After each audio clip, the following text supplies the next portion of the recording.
आज आपण बनवणार आहोत तिळाची वडी. तिळाची वडी बनवण्यासाठी मी 1 वाटी गावरान तीळ घेते. ते छान भाजून घ्यायचे आहेत आपल्याला. एकदम मंद आचेवर भाजायचे आहेत आपल्याला हे तीळ आणि असे चटचट चटचट आवाज येऊस तोपर्यंत आपल्याला हे तीळ भाजायचे. मी आज ह्या तीळ वडीसाठी हे गावरान तीळ घेतलेत. तुम्ही पॉलिशचे तीळही घेऊ शकता, पण गावरान तीळमुळे जास्त छान फ्लेवर येतो आपल्या तीळवडीला. आपले तीळ एकदम छान भाजलेत खरपूस. आता आपण हे काढून घेऊयात एका भांड्यामध्ये. आपले हे तीळ जे घेतले होते आपण गरम करून, ते आता मी थंड करायला ठेवलेत. आणि मी काय केलंय, आपण 1 वाटी तीळ घेतले तर मी अर्धा वाटी भाजलेले शेंगदाणे पोळपट काढून घेतलेत. तर हे दोन्ही आपल्याला थंड होऊन द्यायचे, त्यानंतर आपल्याला मिक्सरला फिरवायचे. आपले तीळ थंड झालेत, तर आता मी तीळ मिक्सरमधून बारीक करून घेते. आपल्याला एकदम बारीक करायचं नाहीये, ऑन ऑफ करून आपलं थोडंसं जाडसरच आपल्याला हे वाटून घ्यायचे. अशा पद्धतीने आपल्याला हे जे तीळ आहेत ते बारीक करून घ्यायचे. आता आपण शेंगदाणे पण बारीक करून घ्या. शेंगदाणे पण एकदम बारीक नाही करायचे, तर आपल्याला थोडे जाडच ठेवायचे. तर मी शेंगदाणे पण आता बारीक करून घेते. अशा पद्धतीने आपल्याला शेंगदाण्याचा कूट पण बारीक करून घ्यायचा आहे.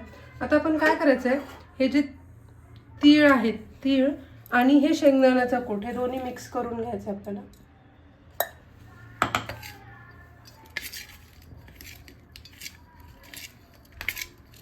अशा पद्धतीने दोन्ही व्यवस्थित मिक्स करून घ्यायचं.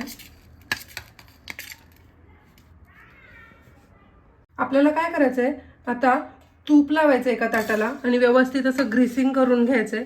आणि कारण जसं जे तिळकुटाचं आणि आपण जे त्यामध्ये गूळ वापरणार आहे त्याचं जे मिश्रण होईल ते लगेच ह्यामध्ये टाकायचं, जेणेकरून काय होतं की तुपामुळे ती जी वडी आहे ती वडी लगेच निघेल, खाली चिटकून ताटाला राहणार नाही.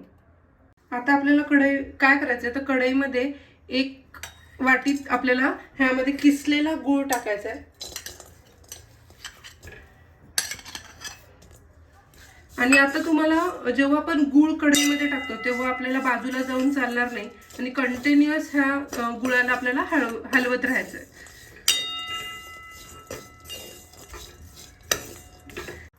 आपल्याला हा गूळ विरघळतानाच ह्यामध्ये फक्त 1 चमचाभरच पाणी टाकायचंय, जास्त पाणी टाकायचं नाहीये.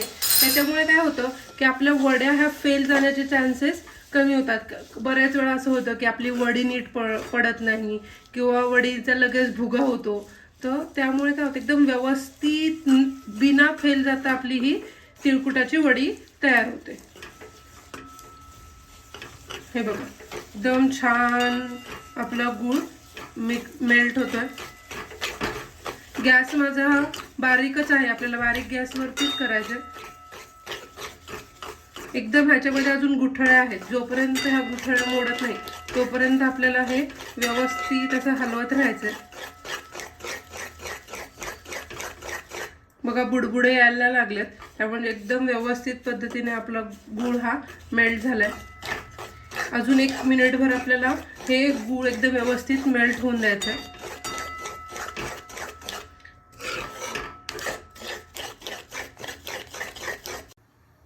तुम्ही बघू शकता आपला गूळ एकदम छान मिक्स झाला. आता बुडबुडे यायला लागले, हे बघा छान. आता आपण काय करायचंय, थोडं थोडं हे जे आपण तिळाचं आणि शेंगदाण्याचं मिश्रण केलंय ते थोडं थोडं टाकायचंय, जेणेकरून काय होणार, गुठळ्या होणार नाही.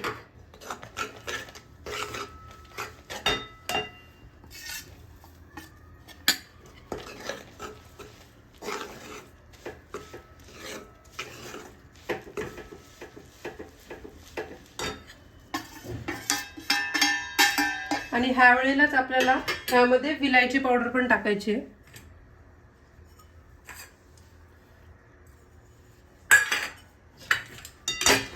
आणि अशा वेळेला आपल्याला गॅस पण बंद करायचा आहे लगेच.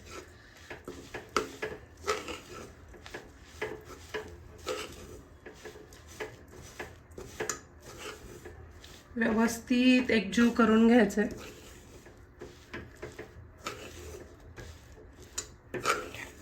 तुम्ही बघू शकता एकदम छान एकजीव झाले.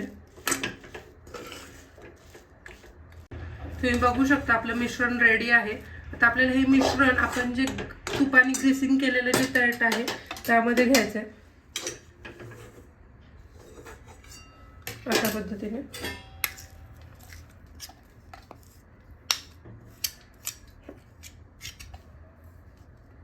आता काय करायचं, हे मिश्रण खूप गरम असतं त्यामुळे अशी एक वाटी घ्यायची आहे आणि हे आपल्याला स्प्रेड करायचं आहे आणि लगेच स्प्रेड करायचं, नाही तर काय होतं की हे आपली जी तिळकुटावरची वडीचं जे मिश्रण आहे ते लगेच आकुंचन पावतं.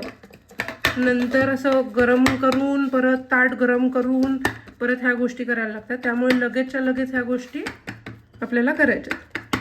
तुम्हाला जर सवय असेल तर तुम्ही असं बोटानेही करू शकता.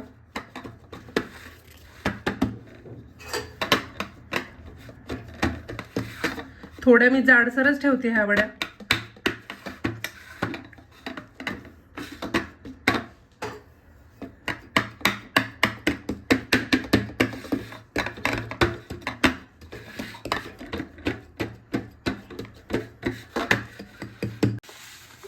गार्निशिंगसाठी मी काय करते तर थोडे तीळ टाकते ह्यावरतीच,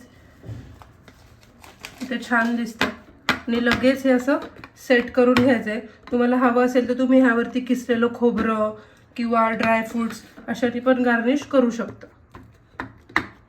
आणि आपल्याला हे थंड करून घ्यायचं आहे, मग त्यानंतरच वड्या पाडायच्या. आत्ता लगेच वड्या पाडू नका, थोडं कोमट झाल्यानंतर ह्या वड्या पाडायच्यात आपल्याला. कोमट झालं आहे तर आता मी वड्या पाडून घेते.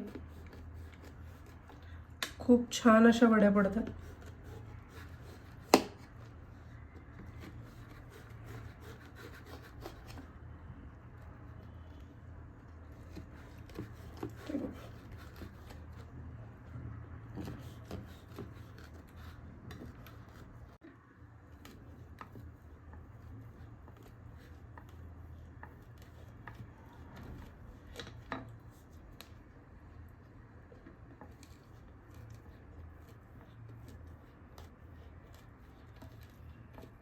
अशा पद्धतीने आपल्याला सर्व वड्या ह्या पाडून घ्यायच्या.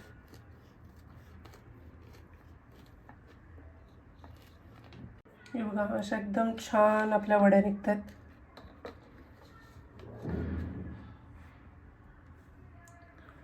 मस्त एका प्लेटमध्ये मी काढून घेते. लगेच निघतात हे बघा, आपल्याला काही करायची गरज पडत नाहीये. आणि अख्ख्या निघतात, काढताना भुगा वगैरे असं काहीच होत नाहीये. एकदम बाजारासारख्या आपल्या ह्या वड्या निघतात.